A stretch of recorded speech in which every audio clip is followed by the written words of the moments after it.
Let me ask you something. What if the part of you that tries the hardest to be good enough, the part that craves being seen, validated, and spiritually on point, is actually blocking your power? Here's the sacred truth. Humility isn't weakness. It's not shrinking. It's not playing small. It's the most magnetic state of being your soul can embody. It's the frequency that opens every spiritual door. It's the light that reveals hidden wisdom. It's the energy that tells the universe, I'm ready to be led. If your ego has been in the driver's seat, if your nervous system is addicted to being right, validated, or perfect, if your spiritual journey has started to feel performative instead of devotional, this episode is your soul's correction, because humility is the anchor that keeps power from becoming poison.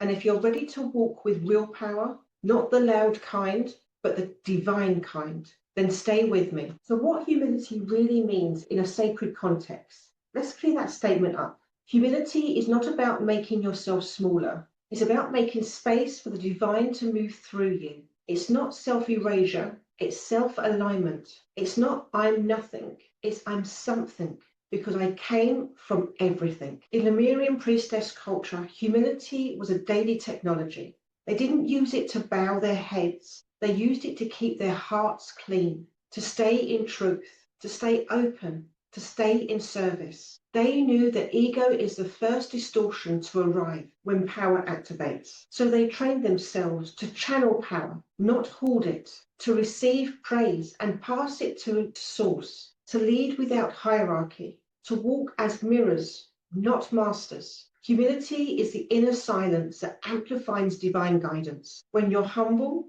you're teachable. When you're teachable, you're expandable. And when you're expandable, your Merkaba evolves. The subtle body and the energetics of true humility.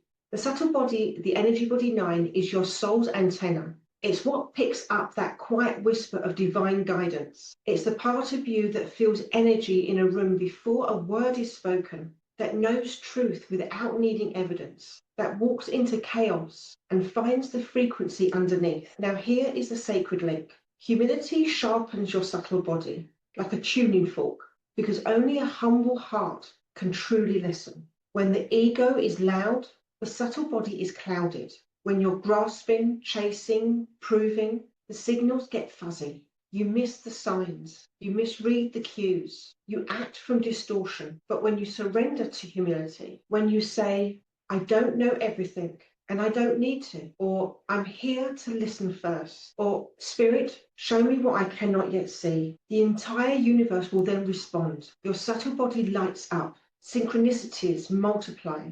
Your intuition sharpens. You begin to read the field instead of reacting to it. Lemurian initiates were trained to develop their subtle bodies through the ritual of reverence. That meant bowing to the land before receiving its medicine, speaking only when the field called for it, letting spirit finish speaking before they responded. It wasn't about muting themselves. It was about becoming so attuned to source they didn't need to shout. So here's the first subtle body activation practice. You can sit or lie down. Place one hand over your heart and one over your navel. Breathe slowly, inhaling for 5, holding for 5, and exhaling for 7. And then whisper softly, I open my field to truth beyond my knowing. I become still so spirit can speak. Imagine your subtle body as a glowing, translucent aura just beyond your skin, tuning, listening, softening into reception. This humility in motion.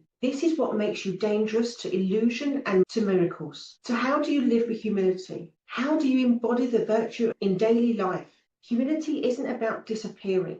It's about dissolving everything that isn't truth. It's not about shrinking. It's about expanding responsibly, not denying your gifts, but remembering where they came from. To walk in humility is to be both confident and curious, rooted and receptive, clear and open. So let's talk real life practices that allow humility to become your energetic signature, not just a spiritual concept. 1, speak last, listen first in conversations, especially ones where your ego wants to jump in to prove.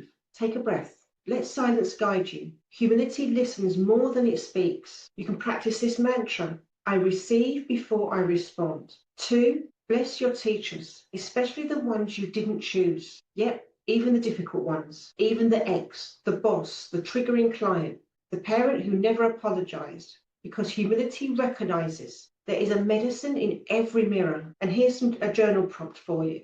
What are my greatest lessons and who taught them to me, even if I didn't like the method? 3, say, I don't know, with pride. There is nothing more spiritually powerful than being real. Say it often. Let people see your learning edges. It invites connection, not shame. Practice this mantra. I honor the mystery more than my image. 4, reflect on your motivations. Before posting, teaching, or offering guidance, ask, is this for service or validation? Is this my soul or my ego seeking attention? If it's both, that's okay. Just be aware. Awareness is humility's compass. 5, clean your aura with confession. Not religious confession, energetic confession. Speak the truth you've been hiding to someone safe. Name the thing you're ashamed of, the mistake, the judgment. Humility requires you to get real, and in that readiness, freedom lives. 6, bow before your altar, before you sit on any stage. Every time you step into your power, remember where it comes from. Whisper, Spirit, move through me. Let me serve, not perform. Let me remember. 7, let feedback refine you, not define you. The humble heart takes feedback like gold, not as a wound to protect, but as a mirror to deepen.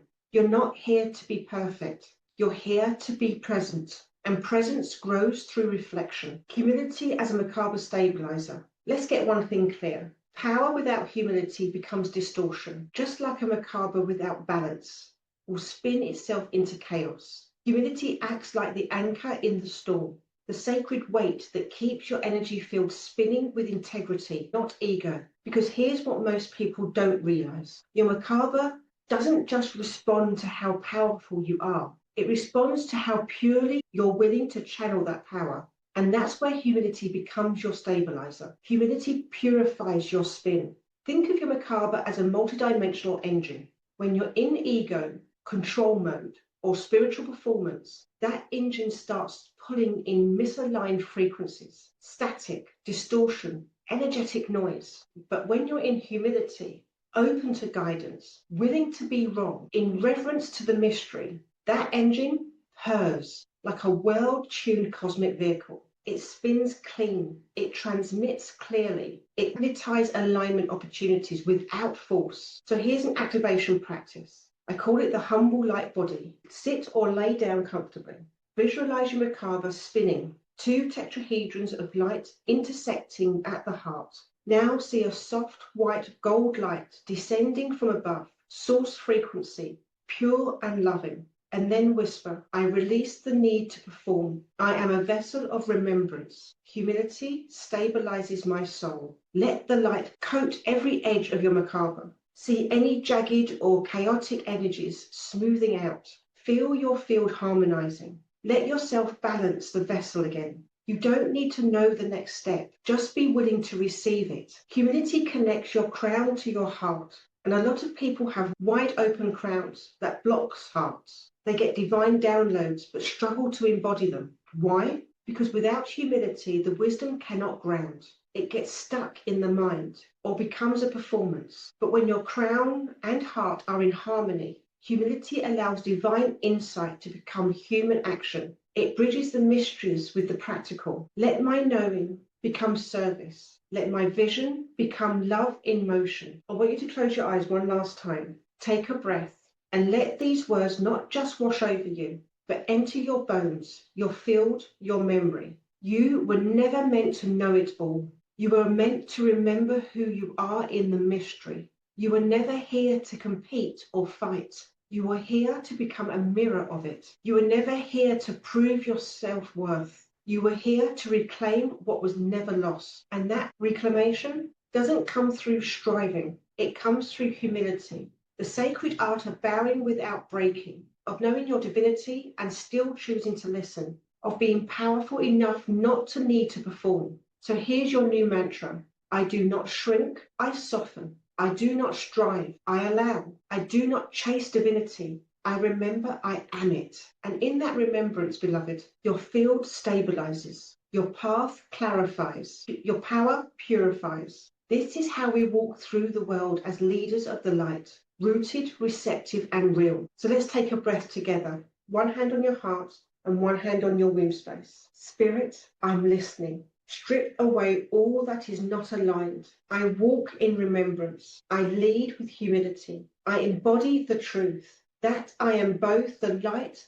and the lantern. If this transmission resonated, if your soul whispered yes through your body as you listened, then I invite you into something deeper. I would love you to book a growth breakthrough session.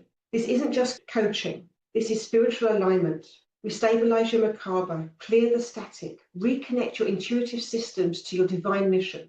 We'll get radically honest about where your ego still runs the show and gently recalibrate it through truth, presence, and love. Because the world doesn't need more noise. It needs clear channels, and that's you. You're not here to be a carbon copy of someone else's idea of power.